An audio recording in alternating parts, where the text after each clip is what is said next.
In this video we're looking at decorative toppings for succulent plants. Now these toppings aren't purely decorative, they also have a number of uses for improving plant health.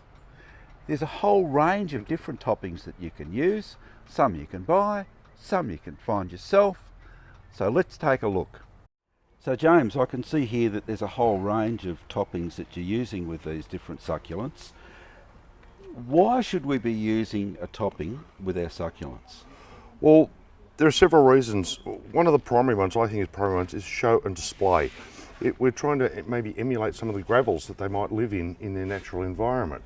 But it comes as a secondary purpose too, because these things actually help to take away the moisture from the plant and they keep it dry underneath on the leaves. So therefore, it reduces situations of rot, air, and increases airflow in there, all that type of stuff. And another really good reason to have these different toppings is your soil mix, which is predominantly a pine bark blend here, washes off quite easily and all splashes up on the leaves. And if you've got really nice leaves, particularly like these variegates here, that dirt shows up. So that keeps the soil in the pot and the water goes through the mix really easy and soaks into the soil. So it stops splashback. So that's especially if you're watering from above, like with a... Correct, which most people do. They water with a rose above. And especially when you've got a lot of plants, you have to water like that. So it does stop wash off and blowback. So what's the name of this particular plant? This is an agave, or gonzan. It's a Japanese hybrid.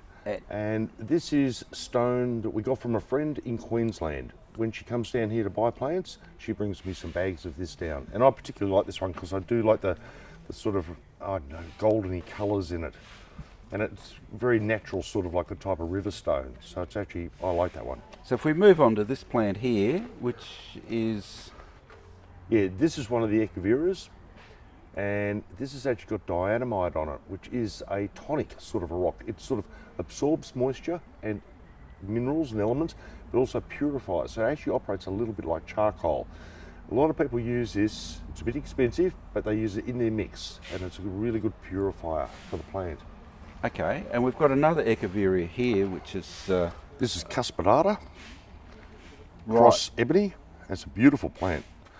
But this one has scoria on top. Now this is about 6 or 7 mil scoria, but this one's red. You can get black scoria. We do use that one as well. And the difference in the colours, does that make any difference to what you're actually doing with these? I mean, if you've got a really dark colour or a light colour? Well, it does it to a point. It depends on the light situation you're in. If you're in a really high light, high sunshine thing, the darker stones can absorb more sunlight and therefore retain the heat, and they can possibly burn your leaves. So possibly if you are using a really dark stone, you should be in a slightly shadier environment. Whereas the white stones you see here, they reflect the light more and keep the heat away. So this dark one here, this is an aloe? Yes. And this dark one would be an example of the one that might... Yes, and this is bronzea. We did that too, and I did this really for contrast. This is ironstone we got from Gobar in New South Wales. It's a long drive there, but we went up to gather it up, and it's particularly beautiful. It's also very heavy, but it's just a really lovely contrasting thing. It really lifts the plant out when you do it. And this is a little bit different because these are lithops, and we've got a... Yeah, well, here I tried to use some slightly bigger stones. So this is a bit of a mix of 7 mil washed river sand, plus a few small pebbles in here. I'm trying to make it look like their own sort of natural environment a little bit. This is sort of stones that lithops would grow in. And also we've got here featured a little bit of sand, wind blowing rock here. So it's like a mini landscape. Another agave? Yeah, that's a beautiful one. This is a parviflora variegate, which is one of my favourite ones. And here I've used slightly bigger washed river sand, but white, and to sort of match it. So you can use rock gravels to match or contrast, depending on how you feel. And here you've got like a little mini landscape, and this is what I call an African landscape, because it's got some conophytum, lithops, bronzea, and some crassulas and a tylocodan. And I've used slightly bigger gravel, which would be natural, plus a couple of slightly bigger rocks in here. Again, another landscape. Yeah, this is some of the range we have here, John, of some of the gravels that we do sell, and it does change from time to time when things become available. So it's worthwhile noting there's quite a large variety. Now look, pumice over the back there, you see the pumice here, that's a little bit light for a topping. It can wash away when you wash them over there. So, but it's often used as a tonic, again, in the soil. It holds moisture, but allows a lot of air around it.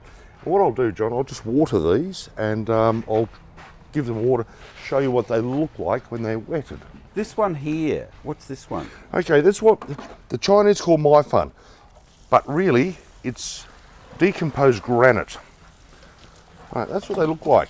So you can tell when your plants have some moisture content in them because they show up these sort of colours, this water type colour. Okay, so yeah, that's an interesting way of looking at it. And yeah, see, look at that ironstone there. It really does glisten, you know, with the thing. Scoria is really porous and really light. It allows a lot of water to go through and actually holds a bit of water and moisture content around it. You see pumice changes colour, and this is what they call, Chinese call this rainbow stone, and they particularly like it. It is a mixture of scoria and other rocks, but they are natural, they're not dyed. So Right. this is, you know, and again, reasonably light, but heavier than pumice. But people do like this for topping. And this one here in the packet, the clay. These are clay balls. This is something, this can actually be used for crocking, which is at the bottom of the pot, and or to lighten the mix, but it is still pretty solid. But people are now using this as a topping overseas. So we thought we'd try a little bit here. And here I'd like to show you Akadama. Akadama is used in the soil mix and as a topping. And again, this is like a type of decomposed scoria. A lot of people are confused about what it is. I checked it out pretty hard and realised it is a natural thing. At first I thought this was compressed clay and treated in a certain way, but it is a natural stone. We have this in 2 grades, so we've got a fine one for smaller, this is it here. We have a fine one for smaller plants or smaller pots. You can use it as a potting mix. You know, plants will grow purely in this with some fertiliser, and you also have the coarser grade here.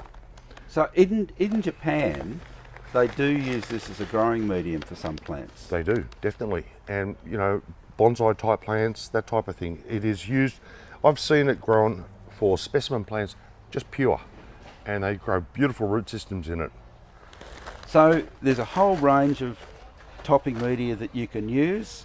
You could go and find your own if you wanted to, but you've got a lot of stuff readily available here for people who are lucky enough to live in Melbourne. And the favoured one that Australians use a lot, because it is readily available here, is washed river sand and 3 mil washed river sand. And that's the main one that people do seem to use here. But for fancier plants, this stuff here really does set your plant off really well. So there's a really nice sort of, that's a Queensland one. That's lovely colours. That's wonderful. We need to come back and talk about pots and the right pots for the right plants. These are the new pots that you've got in. Now, they are designed for succulents. They are. And Specifically. can you show us why they're designed for succulents? Okay. How you can tell. Now, the majority of these have feet on them, and that allows the air to go in underneath them and drain really well. Sometimes when these are just flat on the ground, the water doesn't really get away that quickly. But they all have a very large drainage hole in them. And this is essential for succulents. Now, Yep. with these pots, now they're different sizes. So if we're going to grow something like lithops, it's a single specimen, what are we going to use? Okay, lithops. They do have a slightly deep root, and that's deep enough. They get a root about this long, so you'd make a little mini garden in there of 3 to 5. Always odd numbers is better. That's a good size lithop pot. And if we were looking at Haworthias? Haworthias, it depends on the Haworthia. Some like a deeper one. This would be good for a slightly deeper root. You know, they get down to 3 and 4 inches, and that sort of width. But then there are shallow ones like Cooperize and things like that that would be better for like a Cooperi. They only need it shallow. We'll come back and talk about what pots are suited for which succulents, because I think it's a slightly bigger topic. This would be a really good one for, say, like your truncatas. You know, they have the really, really deep root. Right. That's a nice looking one there too. Quite a few nice looking pots. We'll deal with that in a little bit more detail next time. Thank you very much, James. Thank you. If you've got any questions, ask them in the comments section. There's further information in the notes below the video. Subscribe to the YouTube channel for regular updates on a whole range of succulents and indeed a whole range of garden plants. And as always, good luck with your gardening.